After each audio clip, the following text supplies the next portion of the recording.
Assalamualaikum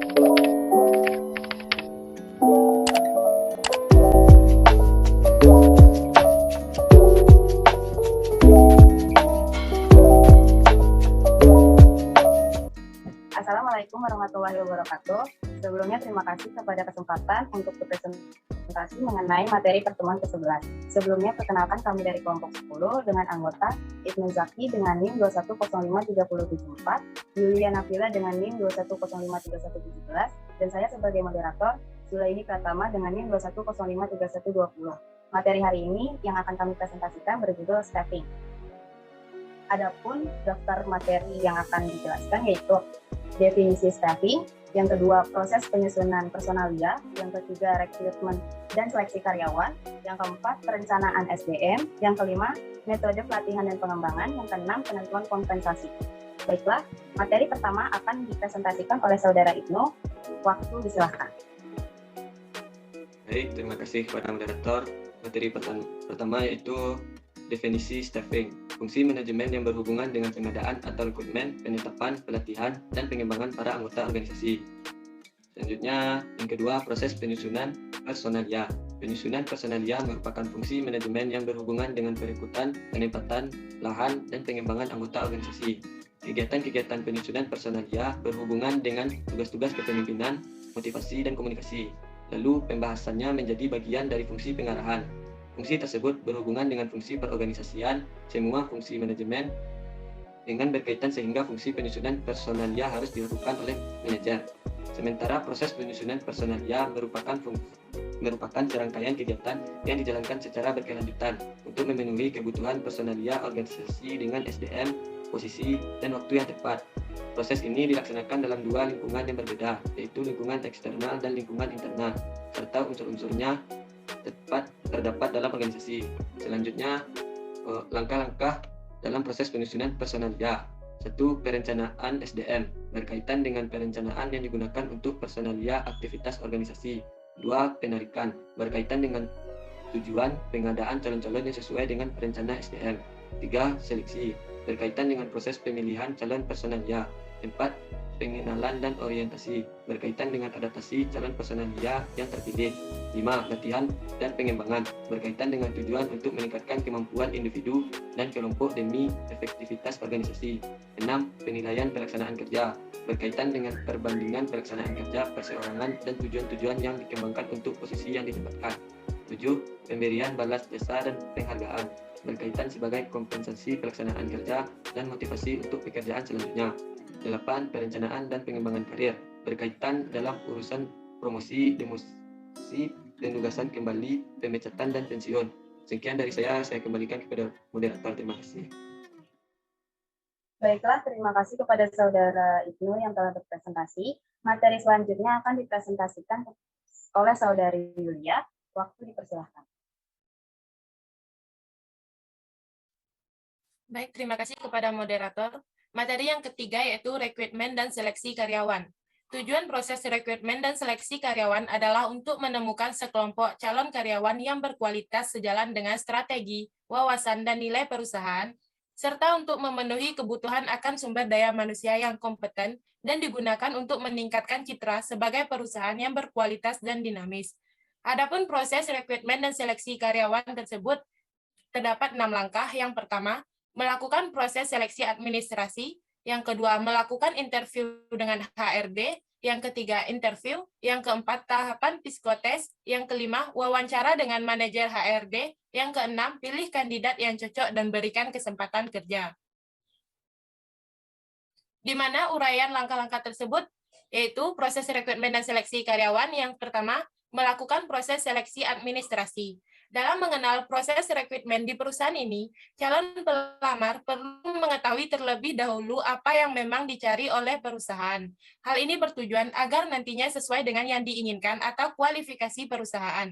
Adapun berkas yang dibutuhkan dalam proses seleksi administrasi yaitu mulai dari latar belakang pendidikan, pengalaman kerja, hingga skill dan data-data penunjang lain seperti portofolio dari pelamar. Biasanya, hal tersebut akan dirangkum menjadi satu dalam kurikulum vitae atau CV dan juga surat lamaran. Yang kedua, melakukan interview dengan HRD. Tahapan ini dilakukan apabila calon karyawan dinyatakan lolos seleksi pertama. Maka tahapan berikutnya adalah melakukan interview dengan HRD recruitment. Hal ini biasanya akan dilakukan dengan memanggil calon kandidat untuk bisa hadir dan melakukan sesi wawancara sebagai tahapan selanjutnya. Yang ketiga yaitu interview. Tahapan ini dilakukan apabila calon karyawan telah lulus interview dengan HRD. Kemudian dilanjutkan dengan interview user. Sekilas sama, namun pada interview kali ini akan dicecar dengan pertanyaan seputar teknik pekerjaan yang nantinya akan Anda jalankan di tempat kerja atau perusahaan baru ini. Yang keempat, tahapan psychotest.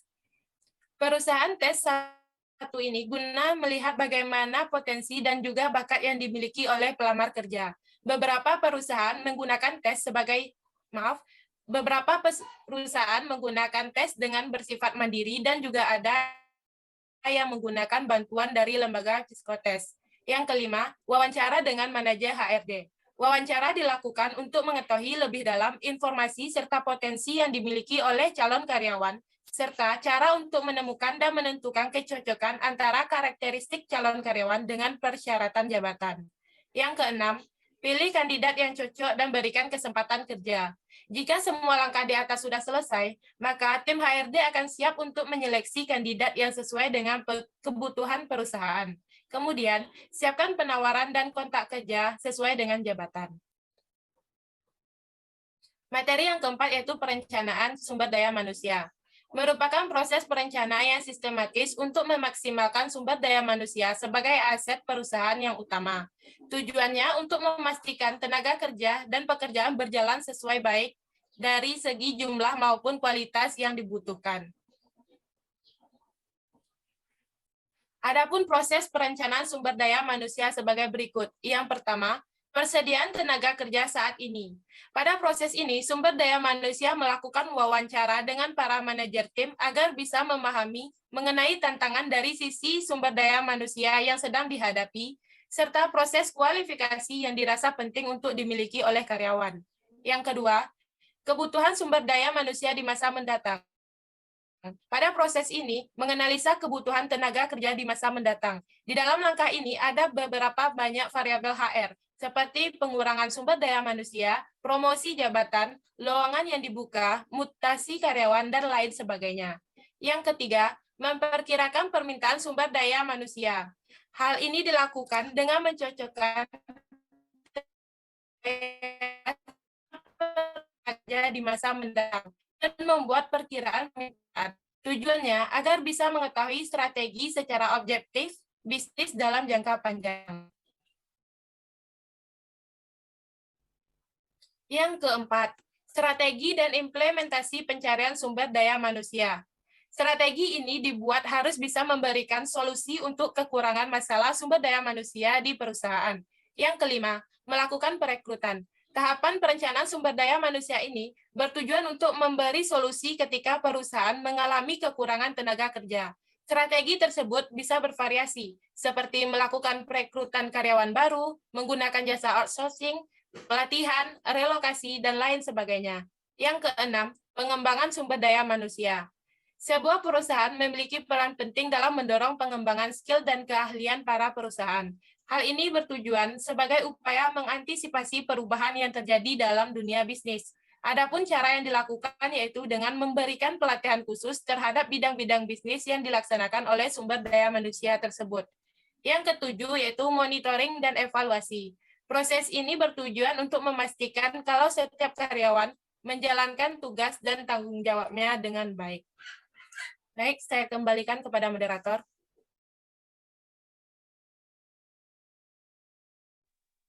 Baik, terima kasih kepada Saudari Yulia yang telah berpresentasi. Materi selanjutnya akan dipresentasikan oleh saya sendiri. Materi kelima yaitu metode pelatihan dan pengembangan. Menurut William J. Scott, mendefinisikan pelatihan sebagai sebuah kegiatan yang bertujuan mengembangkan pemimpin untuk mencapai keefektifan pekerja individual yang lebih besar dan berhubungan antar pribadi dalam organisasi yang lebih baik, serta menyesuaikan pemimpin kepada konteks seluruh lingkungannya. Kemudian, pengembangan karyawan didefinisikan sebagai proses di mana Karyawan dengan lingkungan atasannya menjalani berbagai proses pelatihan karyawan untuk meningkatkan keterampilannya dan memperoleh pengetahuan, juga keterampilan baru. Arahnya lebih pada mempersiapkan karyawan sebagai individu untuk memegang tanggung jawab berbeda atau lebih besar. Selanjutnya, ada pun beberapa metode pelatihan dan pengembangan, yaitu on-the-job training atau disingkat OT. Juga pelatihan dengan instruksi pekerjaan sebagai suatu metode pelatihan dengan cara para pekerja atau calon para pekerja ditempatkan dalam kondisi pekerjaan yang real, di bawah bimbingan dan supervisi dari pegawai yang telah berpengalaman atau seorang supervisor. Salah satu pendekatan on-the-job training yang sistematis adalah Job Instruction in Training atau JIT. Melalui sistem ini, instruktur pertama kali memberikan pelatihan kepada supervisor dan selanjutnya supervisor memberikan pelatihan kepada pekerja. Yang kedua, simulasi. Permainan simulasi dapat dibagi menjadi dua macam, yaitu yang pertama, melibatkan simulator yang bersifat mekanik atau mesin yang mengandalkan aspek-aspek utama dalam suatu situasi kerja. Simulasi mengemudi yang digunakan dalam kursus mengemudi adalah suatu contoh. Kedua, simulasi komputer.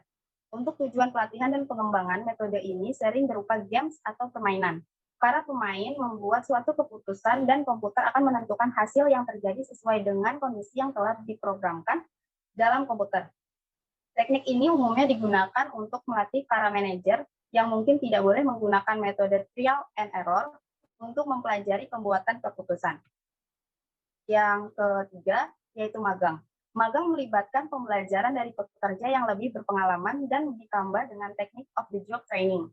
Banyak pekerja keterampilan tangan seperti tukang pipa dan kayu dilatih melalui program magang resmi. Asistensi dan kerja sambilan disamakan dengan magang karena menggunakan partisipasi tingkat tinggi dari peserta dan memiliki tingkat transfer tinggi kepada pekerjaan. Yang keempat, case study. Metode kasus adalah metode pelatihan yang menggunakan deskripsi tertulis dari suatu permasalahan real yang dihadapi oleh organisasi atau organisasi lain. Manajemen diminta mempelajari kasus untuk mengidentifikasi, menganalisa masalah, mengajukan solusi, memilih solusi yang terbaik, dan mengimplementasikan solusi tersebut. Peranan instruktur adalah sebagai katalis dan fasilitator. Seorang instruktur yang baik adalah instruktur yang dapat melibatkan setiap orang untuk mengambil bagian dalam pengambilan keputusan. Yang terakhir, belajar mandiri dan proses belajar terprogram. Materi instruksional yang direncanakan secara tepat dapat digunakan untuk melatih dan mengembangkan para karyawan. Materi-materi ini sangat membantu apabila para karyawan itu tersebar secara geografis atau berjauhan jaraknya, atau ketika proses belajar hanya memerlukan interaksi singkat saja. Teknik belajar mandiri berkisar pada cara manual sampai kaset rekaman atau video. Beberapa prinsip belajar tercakup dalam tipe pelatihan ini. Yang keenam yaitu penentuan kompensasi. Kompensasi sendiri merupakan segala sesuatu yang diterima baik fisik maupun non-fisik. Kompensasi juga berarti seluruh imbalan yang diterima oleh seorang pekerja atau karyawan atas jasa atau hasil dari pekerjaannya dalam sebuah perusahaan dalam bentuk uang maupun barang, baik secara langsung maupun tidak langsung. Istilah ini amat sangat berhubungan dengan imbalan finansial atau financial reward yang diberikan kepada seseorang atas dasar hubungan pekerjaan. Yang pertama, yaitu menganalisa jabatan.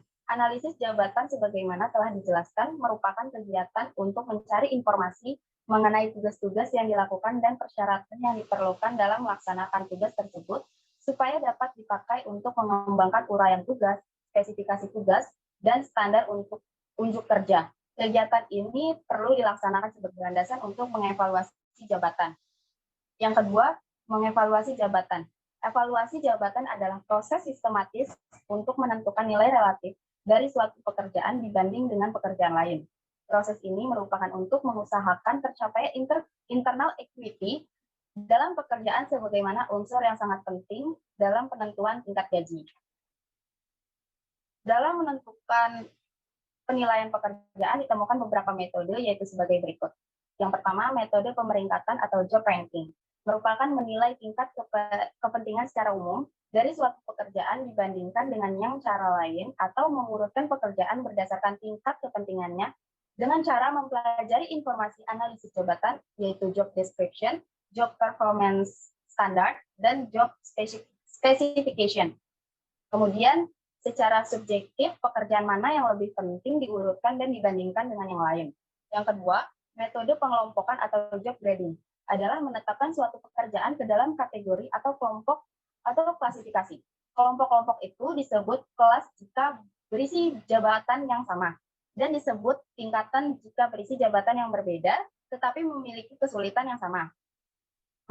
Yang ketiga yaitu metode perbandingan faktor-faktor, adalah membandingkan beberapa faktor dalam pekerjaan yang dapat dikompensasikan, misalnya membandingkan beberapa pekerjaan kunci dengan beberapa faktor yang dapat dikompensasi seperti tanggung jawab, tingkat usaha, skill, dan kondisi kerja. Yang keempat, metode penentuan poin atau point system merupakan menentukan poin atau angka untuk faktor-faktor yang dapat dikompensasikan.